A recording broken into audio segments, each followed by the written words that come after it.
เรียบร้อยมามาอยู่บ่โอ้2 ตัวเลยเอา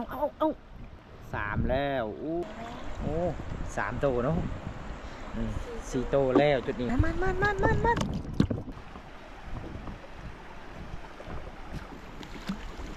เรียบร้อย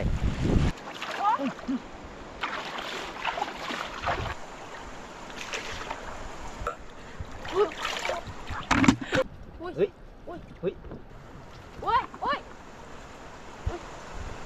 เอา2 ตัวแล้วโอ้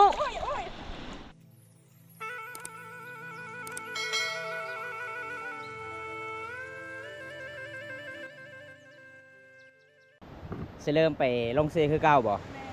อ๋อมียังแน่เหยื่อมื้อนี้ฮะมีหำคือเก่าเบิ่งทุกคนอันนี้สำหรับเหยื่อของชาวสุกหากินได้มีแต่หำซ้ำนี่แล้วก็สะดุ้งน้อยเนาะแล้วก็โคแล้วก็ไม้ไฟเหือมีติ3-4อย่างนี่บ่ปกติน้องหากินคือเป็นมีตลอดเลยบ่น้องอ๋อขัดใส่ม่องกับบ่มีม่องบ่อ๋อขัดมีม่องก็คือน้องกับบ่ได้หากินแบบนี้เนาะแบบนี้มันอันตรายเนาะเสียไปบ่เคยไปคือเจ้าหากินลำบากเด้เส้นทางลำบากอลีเพื่อสิไล่ปลาขามน้ำอีกไปจะได้ไอ้เข้าไปนำเด้อได้บ่เอาทุกคนตอนนี้สุกกาสิพาบอมตาเลาะน้ำก่อนทุกคนหลังจากเรากินสมมักแตงแล้วน้องกาสิพาบอมตาหากินคือเก่าทุกคนเอาเดี๋ยวสุกกาสิเอาเรือก่อนเดี๋ยวปลาคือเก่าด้วยทุกคนบรรยากาศยามเมืองแรงถ้าผู้ใดอยากหากินกับชาวสุกก็มาได้เด้อสาบานหายกหากินยามแรงๆกันละลายคนเลยบางคนก็ใส่มองใส่เบ็ดอันนี้เป็นแกงน้ำไหลแห้งเลยเอาวันนี้สุกะหาปากคือเก่าพี่น้องเบิ้งธรรมศาสตร์สุดยอดลายเลยเขตนี้อุดมสมบูรณ์เลยทุกคนเลยสุดยอดลายธรรมศาสตร์บานเสาสุกเป็นหมู่บ้านนอกที่สุดกับตัวเมืองนี่เขาก็สีอ้อยปลาชุดนี้ก่อนเลยทุกคน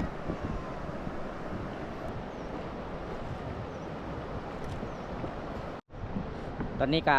ฮอดจุดมาเลยทุกคนจุดมาที่เขากะสิจอดเรือก่อนเขากะสิเลาะเบิ่งจุดที่เขากะสิอ้อยป่าตอนนี้ฮอดไม้เลยบ่โอ้เอาเนี่ยห้ำกับบลายเนาะเอาทุกคนเขากะสิเลาะคุณก่อนเขาย้ายบอนอีกทางนู้นบ่งามเสาสุกว่า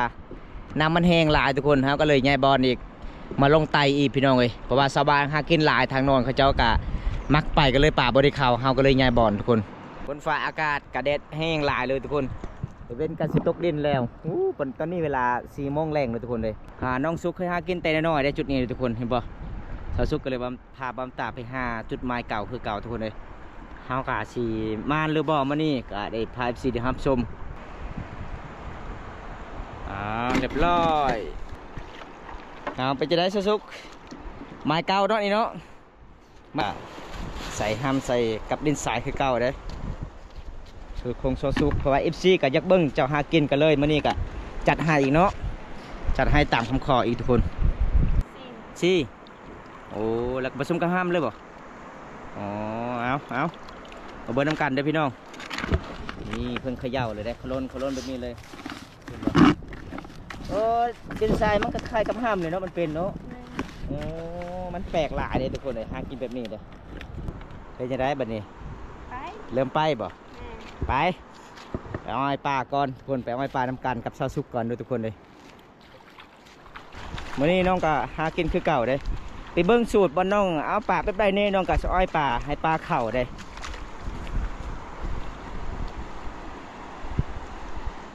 โคตรนี่เพิ่นอ้อยแล้วชุดหนึ่งทุกคนอันนี้ก็เป็นไม้ที่2คนไม้ที่2เลยน้องมาใส่เลยเอามาเบิ้งไม้ที่3อีกทุกคนเลยโอ้แสดงว่ามื้อนี้น้ำกะแห้งลดลงหลายเลยทุกคนแห้งเอาสูตรของเพิ่น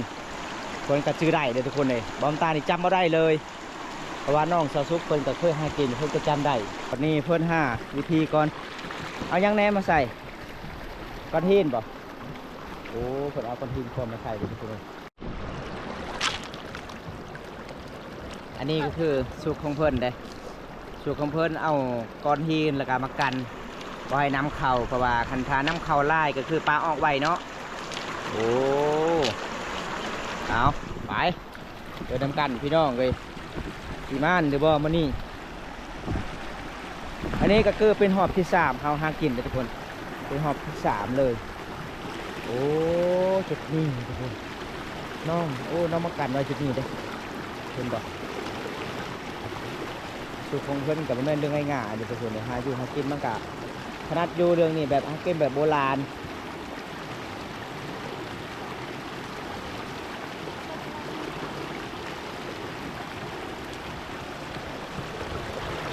อันเดียวกันแบบนี้ก็คือน้ำบริไลแห้งบ่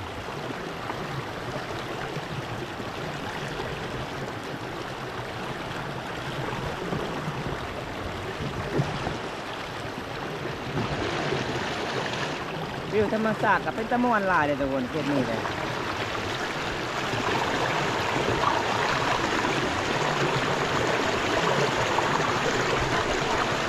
น้ำก็ใส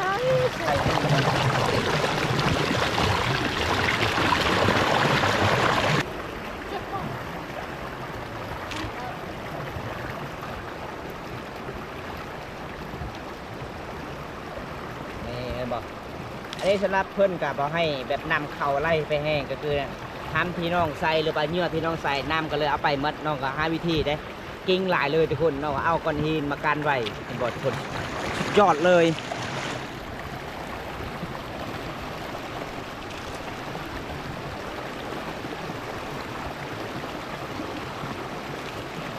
หลังจากนั้นน้องกลับมาใส่เนื้อทุกคนนี่เห็นบอกสุดยอดเลยสูตรสาวสุกโอ้ยโอ้ยโอ้ยโอ้ยโอ้ยโอ้ยโอ้ยโอ้เลยอ๋อน้ำมันไหลแห้งเลยทุกคนเลยเกือบเอาตาต้นน้ำนี่แล้วเลยแต่ชาวซุกนี่เพิ่นชื่อได้ทุกคนเอาตอนนี้เพิ่นกะงมก่อนขัดบ่มีปองอยู่ในลุ่มก็คือน้องก็ใส่ได้เลยขาเห็นปองหรือว่ามันเป็นถ้ำน้องก็ใส่บ่ได้สูตรของเพิ่นกับมันง่ายเลยทุกคนเลยคันเฮาบ่ฮู้นี่น่าจะใส่เบิดฮู้บันไดมีบันไดมันจะเป็นฮู้หินก้อนหินนี่เป็นถ้ำหินนี่เฮาต้องใส่เบิดแต่น้องมันฮู้ได้วิธีหากินน้องฮู้มาจากอีพ่อยแม่เพิ่นสอนแต่น้อยๆน้องก็เลยหากินจนฮอดเป็นผู้สาวน้องก็หากินแบบนี้ได้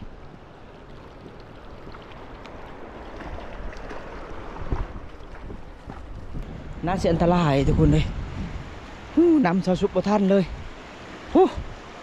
น้องก็ตอนนี้ก็ไป5จุดบอลสิอ้อยต่อเลยทุกคนน้องก็สิวางเหยื่อไว้ให้ไล่บอลไล่ทีหลังจากนั้นน้องก็สิไปเอามุงมาดักตอนนี้น้องก็มาวางมัดเทพุ่นพี่น้องมัดเลยน้องวางไว้นี่น้องมาดักไว้จุดนี้ก่อนทุกคนเลยเอาหลังจากนั้นเฮากะสิหอบบอลจุดเฮาไม้มาทุกคนบอลเรือที่เฮาจอดได้หลังจากนั้นเฮากะสิไป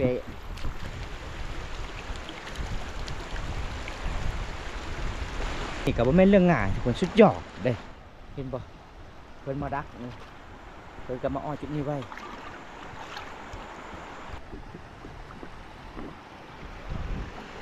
พอกันเฮาไป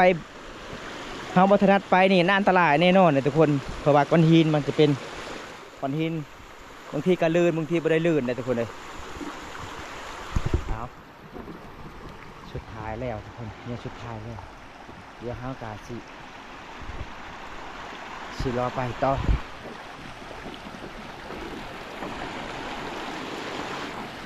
น้ำไหลแห้งเลยทำใส่เลยทุกคน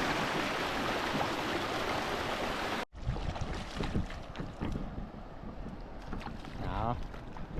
ตอนนี้ก็คือน้องกามาอ้อยไว้เป็นสุดท้ายแล้วทุกคนเยอะเอาออกเลยบ่โอ้หมูมามันออกเลยบ่ทัน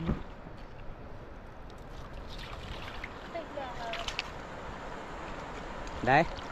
มานเลยโอ้ได้ตัวนึงเลยทุกคนมานแล้วเอามานตัวนึงเลยทุกคนเลยหอบแรกกับมานเลยได้เดี๋ยวตอนนี้น้องกาสีพาบอมตาไปเลาะทอดไปเลาะไม้อีกหน่อย เวลาเขาไปนี่ต้องไปผมมันตลอดเลยทุกคนเห็นบ่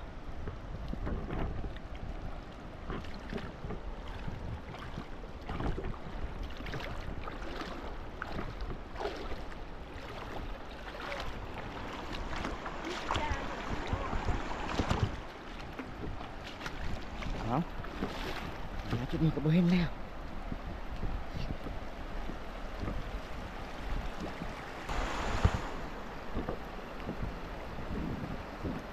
น้ำบักเลิกๆนึงพี่น้องเอ้ย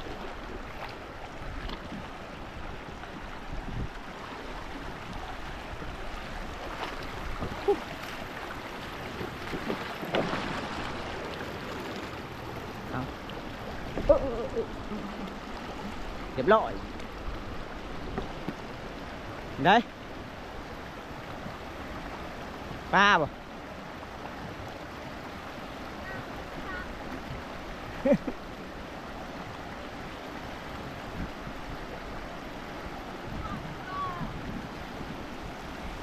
ประมาณ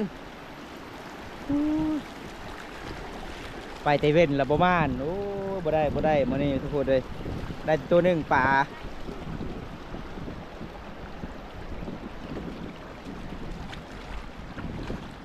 เอาแห่บอลอีกไปต่อมานี่มาหากินต้องให้ม่านทุกคนถ้าประมาณกับบ่ได้เลยทุกคนเลย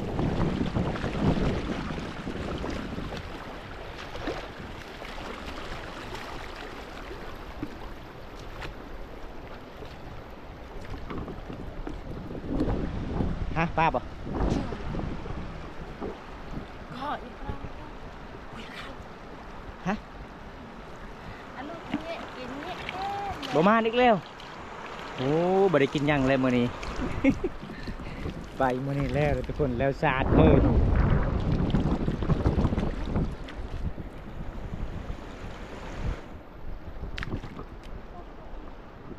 ฮะ เอาลูกเอ็ดกัน ฮะอืมลาออกเลยน้ำบ่ทันทุกคน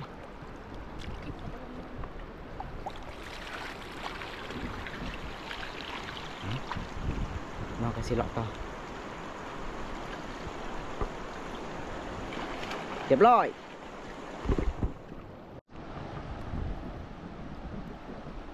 เอามาเบิ่งบ่มาอีกแล้วโอ้เอาได้ตัวหนึงปลาเลยทุกคนในมื้อนี้กะสีมานหรือบ่เรียบร้อยได้สุกๆมานบ่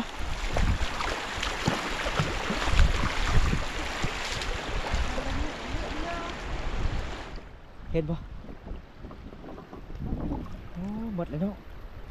ปลามันออกเลยทุกคนเลยเอายังไม้หนึงยังช่อง3ไม้กับสิมานแล้วบ่ทุกคนเลยมานแต่1โตมาลุ้นอีกไม้ที่2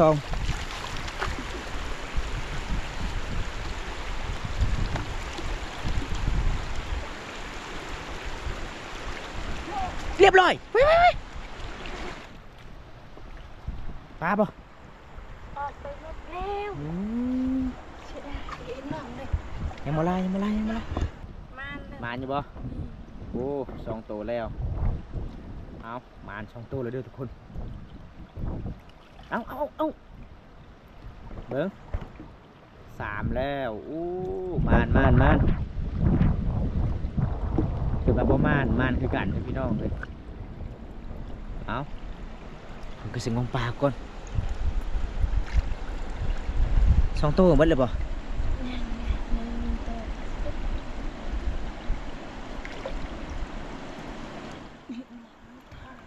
เอาสะดุ้งมาตักเลยนะโอ้3 ตัวเนาะ4 ตัวแล้วจุดนี้ทุกคนเลยเอามันนี่มัน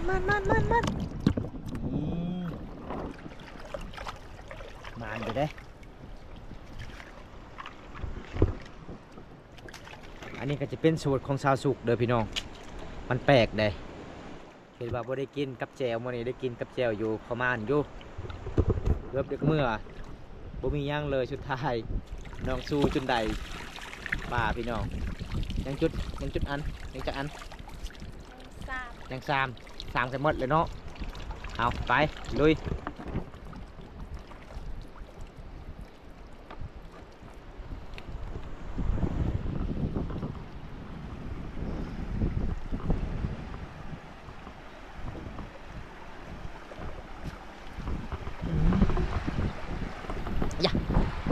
โอ้ยออกเลยไปลุยต่อ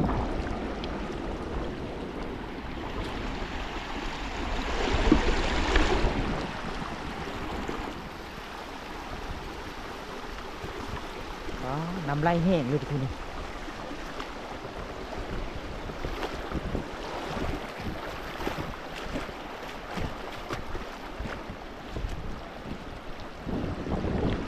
เป็นปลาเลยบ่มีปลา เอาอย่างซองไม้บัดนี้สาวตดใส่เบาตาอีกแล้วมื้อนี้ทุกคนเลยโอ้ยสมพอบ่มานพี่น้องเอ้ยผู้สาวตดใส่ตลอดเอามาเบิ่งมาลุ้นน้ำกันอีกพี่น้องเอ้ยนี่มานสิโตแล้ว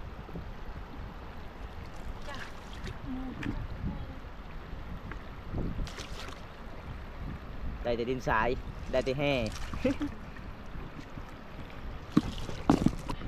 อยู่ใช่เอาทุกคนเลย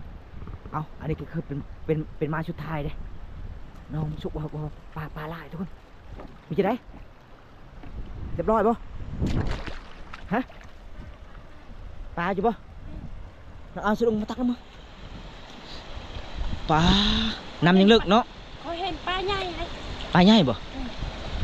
ฮะปลาป่ะจับดีเด้อ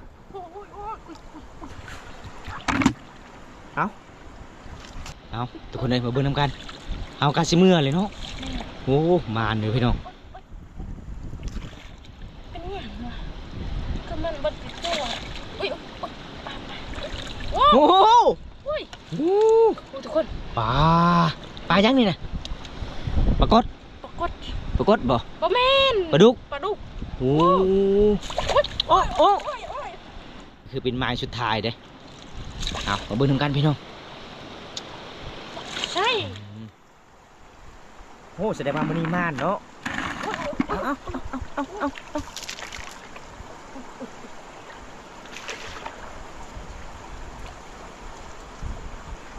มาแล้ว นั่นแล้ว เอา เอามาคู่ เอาเสื้อคู่ก่อน อุ้ย โอ้ สิจับได้บ่เนาะทุกคน ปลาใหญ่ขนาดนี้อุ้ย ปลานี่เข้าเสยเนาะปลาดุก แม่ เนาะ น โอ้ตัวบักใหญ่ๆเลยจับดีเด้อถึงมือได้ อุ้ย เฮ้ย อุ้ย เฮ้ย เสียงอะไร เอาทักเลย อุ้ยโอ้ยโอ้ย จับหางมันโลดเอาทุกคนงานปลาใหญ่ช่องโตแล้ว โอ้ โอ้ มันลูก ปลาเอา อุ้ยยังหนึ่งโต เอามาเบิ่งสุกๆเอาปลาก่อน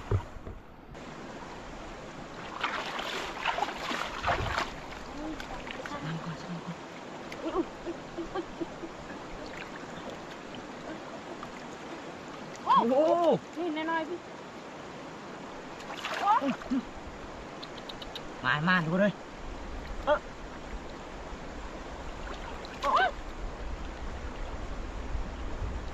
มันนี่ได้ลายปะโอ้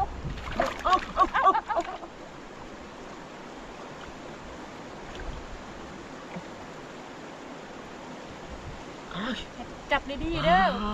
เบิ่งเบาตาจับปลาเป็นจับปลามันก็ปล่อยปลาไปเลยโอ้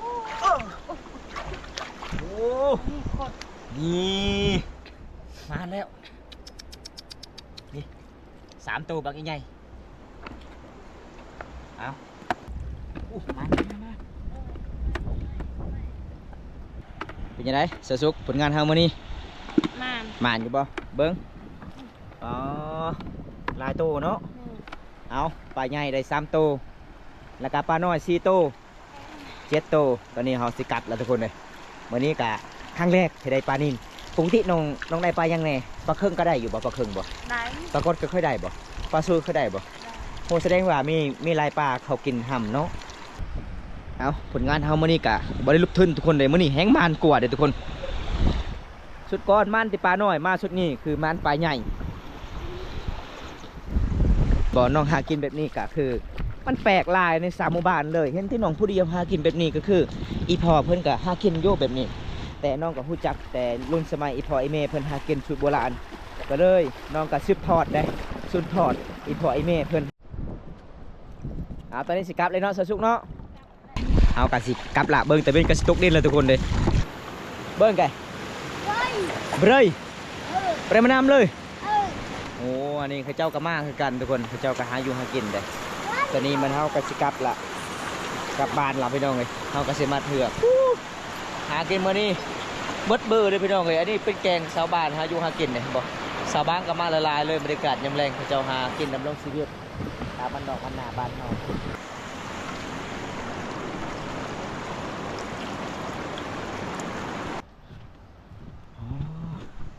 จนคำเลยมันนี่ทุกคนในตามติดวิถีชีวิตสาวสุขผมไม่ง่ายๆเลยเพิ่นหากินสุดยอดหลายสาวลาวเขตชนบทมันมีหมู่บ้านนี้เห็นที่สาวสุขหากินแต่คนอื่นเขาเจ้าหากินบ่มามีที่สาวสุขพี่น้องเลยนี่คือเส้นทางน้องเวลาหาอยู่หากินก็คือเส้นทางนี่แหละพี่น้องน้องกลับบ้าน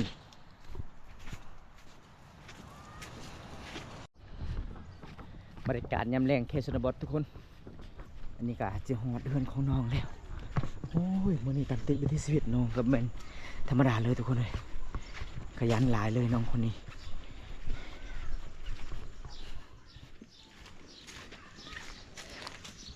อีพ่อแม่เจ้าไปใส่สสุกคือเงียบเลยอยู่เพื่อนเจ้าไปก้นมัน ไปก้อนมันไปทอนมันแล้ว แม่ โอ้ไปเอาตอนนี้พ่อเจ้ากะน่าจะดีใจเลยเนาะบัดนี้เนาะลูกสาวหาอยู่หากินมาน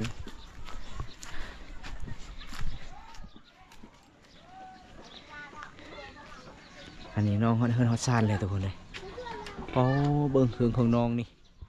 ฝนตกนี่อยู่บ่ได้เลยวันนี้น้องกะของเฮิร์นฮอตซานน้องกะสีเฮ็ดกินแล้วทุกคนเลยเป็นนี่แหละวิถีชีวิตสาวลาวมีกระโตกบ่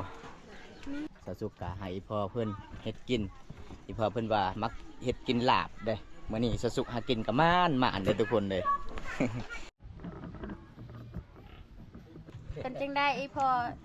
ลูกสาวหากินม่านบ่ มันจะหากินได้ เก่งเนาะลูกชายพ่อหากินเนาะ ดู